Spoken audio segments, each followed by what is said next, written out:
नमस्कार मित्रांनो, आत्ताच नुकतीच उसाटणे बिनजोड मैदानात आपल्या मथुर 1001ची बिनजोड जमली. आपल्या राहुल बेगडवली कल्याण यांच्या मथुर आणि त्यासोबत होता चिक्या आणि त्यांच्या विरुद्ध जोडीला होता घुंगरू आणि त्यासोबत होता शंकर.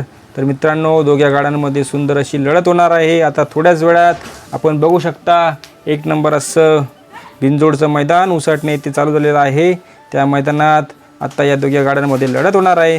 तर आपण पुढे बघणार आहोत ही बिनजोड कोणी मारली आणि कोणी जिंकली. एक नंबर असं मैदान उसाटणे मैदान.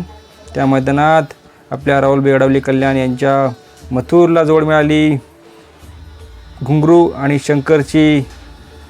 आपण बघू शकता दोघांना सोडायला सुट्टीमध्ये सुट्टी मेकर जबरदस्त काम करत आहेत दोघा साईडला. आणि आपले झेंडापंच म्हणून जे झेंडा टाकणारे आहेत किंवा सुट्टी करणारे आहेत ते पण सज्ज झालेले आहेत.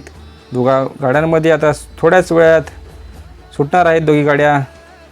तर मित्रांनो, आपण थोड्याच वेळात बघणार आहोत या उसाटणे बिनजोड मैदानाचे मानकरी कोण झाले. तर मित्रांनो, दोघी गाड्या सुटलेल्या आहेत. दोघांचा तळ एक नंबर असा आहे.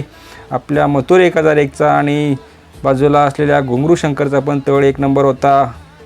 पण मात्र मथुरच्या गाडीला गॅस लागला आणि ती गाडी आज निकालामध्ये निर्वात वर्चस्व राखत आज निकालात घुसली आणि ह्या बिनजोडचे मानकरी ठरली कुमार राहुल बेगडवली कल्याण यांचा मथुर आणि त्यासोबत होता तो चिक्या. तर मित्रांनो, आपल्याला आपल्या मथुर 1001चा आज स्पीड कसा वाटला तर मला कमेंट बॉक्समध्ये जरूर कळवा. आणि आजची लढत कशी होती ते मला कमेंट बॉक्समध्ये कळवायला विसरू नका. तर मित्रांनो, बघा मथुर आणि घुंगरू शंकरची बिनजोड.